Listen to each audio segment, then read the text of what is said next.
right, hello. We are here for another holistic creative chat, and this week we have Shamsi Charlotte Pettus with us, or Charlie, as she's known by many of her loved ones. And thank you for being here. Yeah, Problem. Very yeah, glad to be here. yeah. So, gosh, where to begin? We're talking art and healing. We're talking creative process and healing process. And Charlie, this is your passion too. You have a very soulful practice in both painting and dancing.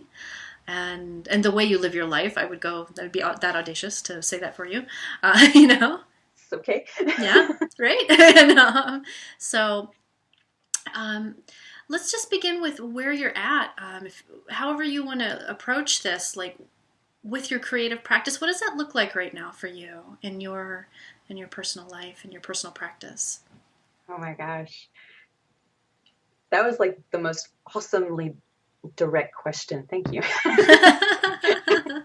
Um, no, it's a brilliant question because right now I feel completely freaking dismantled. Like Mm, just dismantled. That's a really excellent word for where I am now. And it's exciting and scary and I don't know. I feel very honored to be doing this talk with you right now in particular mm, because I'm going to look at your face and know that you get everything that I'm about to say. Um, yeah, like just this complete deconstruction of myself, like almost, if I were a piece of wax mold, it's like somebody's put some heat to me and all the definitions just come out of me completely. mm. To the Wow. point where, yeah, right. And Mm-hmm. so I've been asking myself this really solid question about like, well, who the hell are you for about Yeah. six months, maybe a little bit more. And I want to say I know less and less, and that feels better and better, Hmm. which Mm-hmm. is weird. But it's this crazy roller coaster ride. And so it's definitely showing up in my art.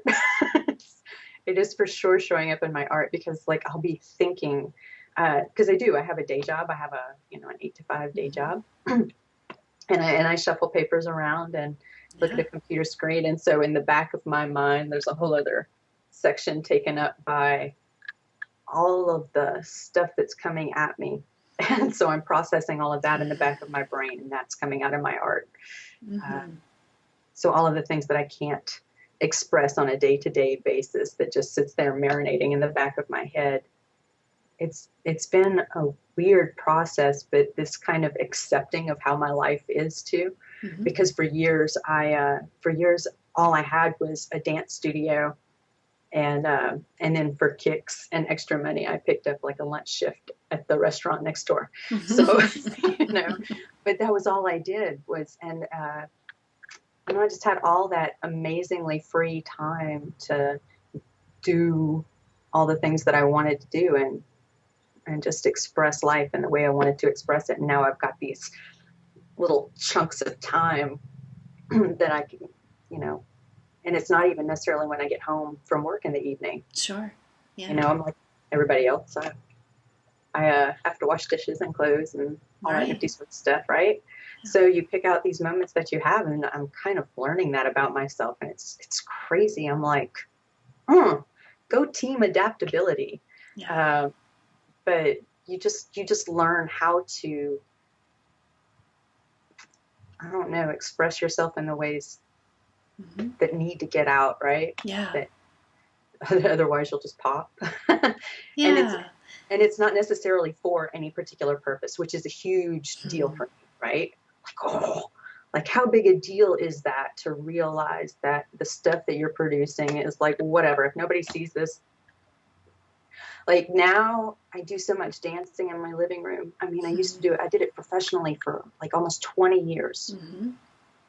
where I was performing almost for a long period of time. It would be every week, Mm-hmm. 2 or 3 times a week. And I was always expected to put on this show.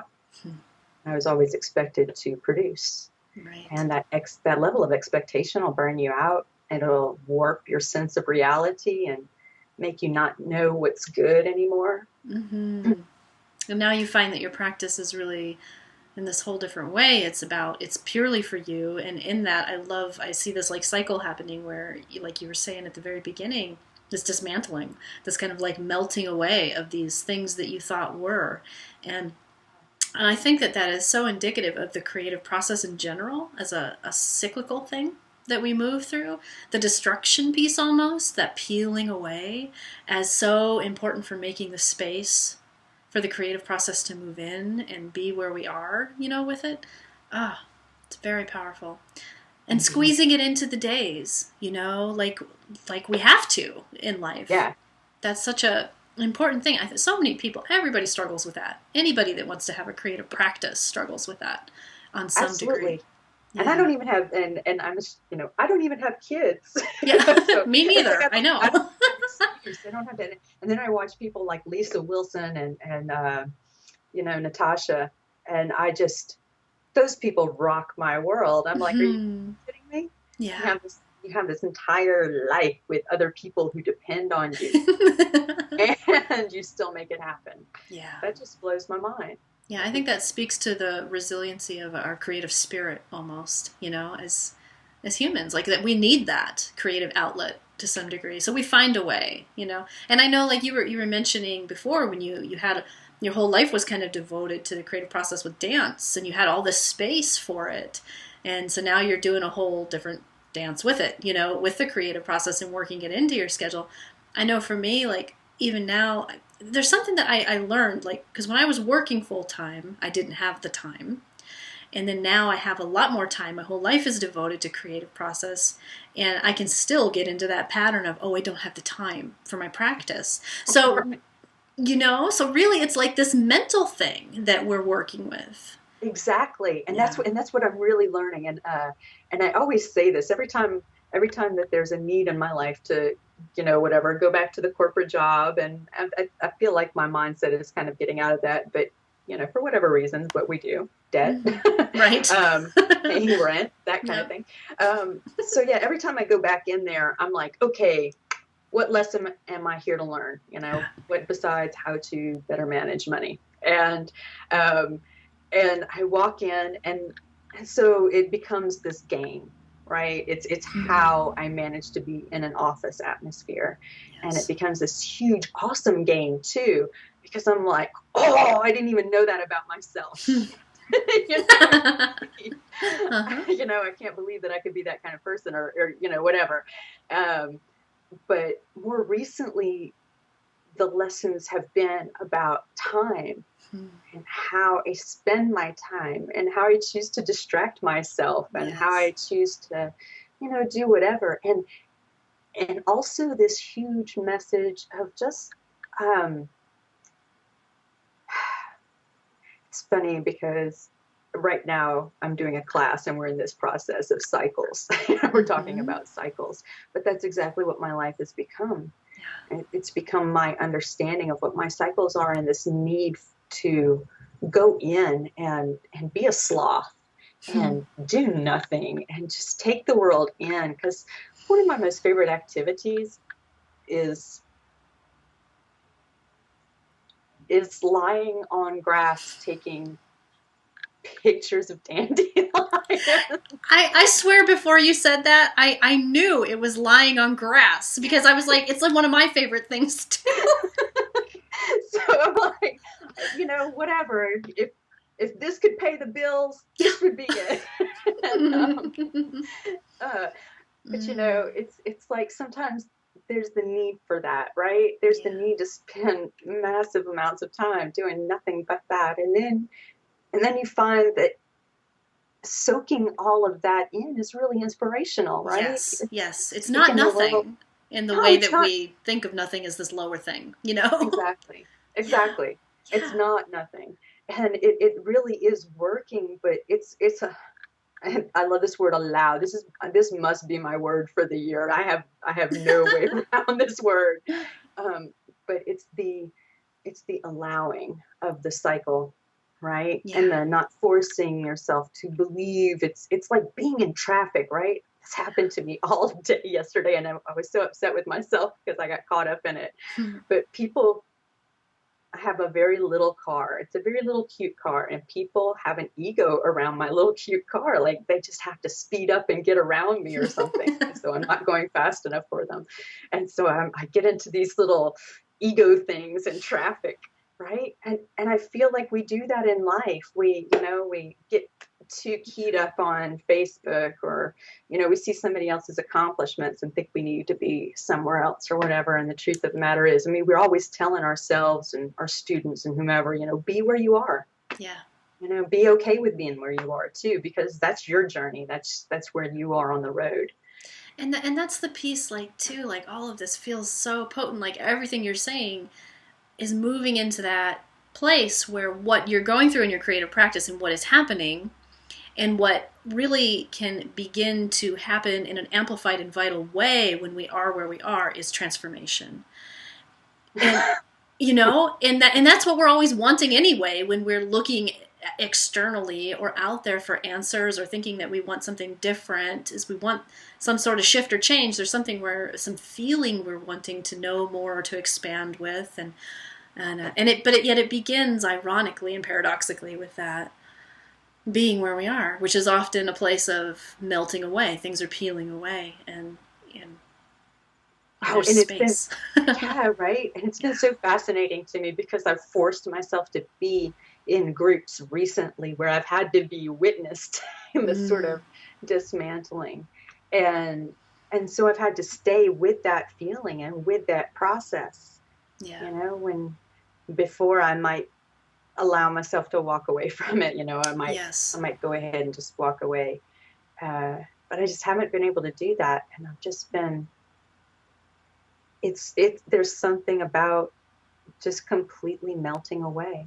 Yeah. And And there's there's something a I just want to commend you too, like the powerful piece there, I think. Just the courage it takes to allow yourself to be seen in that and to recognize that the pattern often is, because I'm the same way. I think a lot of us are, that sometimes we start to see that melting away, or we feel it wanting to happen, that piece where we know that there's some redefining that's wanting to happen and to come into our awareness. And so we isolate a little bit, or we don't allow ourselves to be seen in that process. But you've decided to go ahead and step into that discomfort of being seen in that, and well, I just had to though. I mean, yeah. I felt it was necessary. It was yeah, I don't Hmm. know. I hadn't put myself in the place of a group in a very long time. Mm. It's I have managed to isolate myself. It's kind of amazing Hmm. in one way, because I literally physically isolated myself to some degree, but then I'm making all these external connections through our painting groups and through Yeah. our healing groups and whatever. Um, yeah, and it's just time to stop being isolated. Mm. That's wonderful. Oh. Yeah, no, and no, I just thought about something. It just, when you came on, obviously you were reading off of some screenshot of my name, which is connected, I'm sure, to Facebook. I love how you can change one thing there and it's changed everywhere. But you said Shamsi Charlotte Pettus, and yeah, and I just recently did that. Like I did that this week, and it was the craziest. It's this. It's what I've needed forever, but I just wasn't ready to step into that. It just felt like a huge name Mm-hmm. because it's my given birth name, and it's a big name, right? Oh, it's a beautiful name. Yeah, Mm-hmm. but it's got a lot going on in it. Right. I was so not prepared to own up to all of that. I didn't realize I was playing a role in that. That's wonderful. Yeah, no, I really was Yeah. not prepared for all of that until just recently when it just dawned on me. I was like, you're already doing it. Yeah. Step on in. Step Mm-hmm. on in. And it's so crazy because it's added this, like, I don't even know. Okay, so this is where it's going to go off the beaten path for some people, but I just feel like whenever I work with the Mother Mary energy, Mm. it's freaking awesome. It's got this.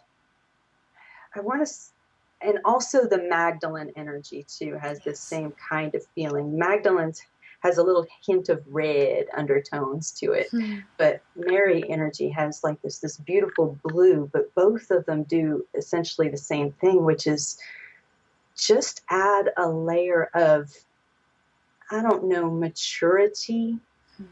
I use the word maturity, but that doesn't even feel right. And um, authority, Mm. maybe, but just something. It's like an oomph. It's like a power up. I feel like sovereignty. That's the word that like landed with me.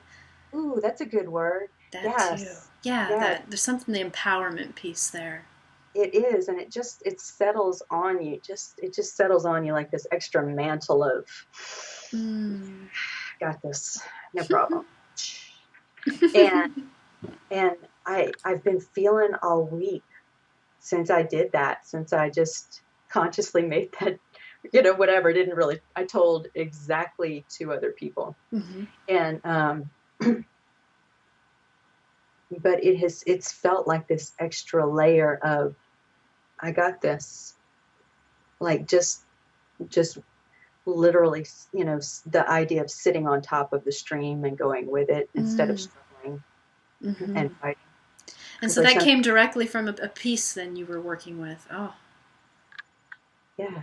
So yeah, and that's just been, Mm-hmm. and this has been like part of what's going on in this dismantling. Mm-hmm. Yeah. Charlie, like I fucking love Charlie. I mean, like, how can you not love Charlie? Mm. She's like so spunky, right?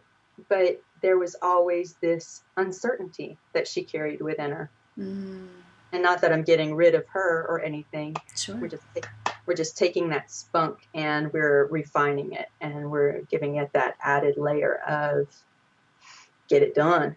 Yeah, reclaiming some piece of that fullness maybe to that. Absolutely, That's absolutely. beautiful. Yeah. Yeah. Mm. I love that. That you're just going through some really beautiful processing with your practice and that. And practice took us all to those beautiful places. I love that. Yeah, no, that's why I said when before we came on, I said, don't let me go anywhere because I will be everywhere. Yeah, It's just yeah, I can tell you, it's. I get that way too, and it's like when you get into a place with your practice where it's transitioning and it's shifting, and you're feeling that the transformation is very potent at that time. The creative energy is like that. It is. It's kind of all over, and it's like it's vast. All at once, and um, that's I don't know. It's a huge part of why we engage with it consciously. And that's yes. where the real potency to get to know yourself within the process happens too, and that vastness that is you. So it's so beautiful. So so let's circle back because we've talked about this without talking about it. So, you know, and my passion is I see a really succinct lining up and alignment between the creative process and the healing process. So so how do you define healing right now? Wibbly wobbly, timey wimey.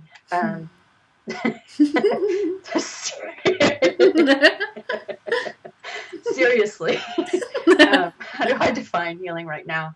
Hmm. I define healing. Oh my God, for myself, that's how I define it because that's how it feels. But I know it's that spiral, right? Yeah. I know that I'm totally rocking that spiral right now for myself. When I look out in the world or when I'm working with other people with their healing, how do I define it? Oh my gosh. I define it as people wanting to reclaim themselves. Mm. I, that's as simple as it gets. I define it as people wanting to reclaim themselves. And it's like, it's so crazy right now. And it's awesome to watch because so many people right now are so ready to reclaim themselves. So, like, healing, the second that somebody invites healing into their lives right now, the second they acknowledge it, maybe they need a helping hand. Maybe they just like need somebody to just stand there and go, I see you, Yep. Yep. you know? But the second that happens, it's like, blammo, instant. And Yeah. I'm like, I am loving watching this process. I am loving watching this process. But that's exactly healing for me is about Reclaim. reclaiming pieces, right? Power that we Mm-hmm. give away our whole lives for whatever reason, Yeah. you know. Yeah. Um, understanding that we cannot fix the world, Mm. right? We can be ourselves. We can stand in our own power. and we can help others, but we can't necessarily fix everything. Yeah. I think that's a huge part of reclaiming. Yeah. Like that has been for me. And turning that energy that we often want to put out there, when we want to fix or we want to help and all that, and turning it back this way. Yeah, exactly. And then so your healing becomes exponential, right? Yeah. Right? All this like kind of frittered away energy that just kind of just goes, because, it wasn't yours to do anyway. Yeah. So now you're turning it back in on yourself, and it's like a freaking laser beam. Yeah, and the energy's no longer just leaking or draining. Right. It's actually being cycled within your own process as a spirit, growing. I love that, reclaiming. Well, thank you, Charlotte, for being here with us. And thank you, everybody who's listened. Yeah.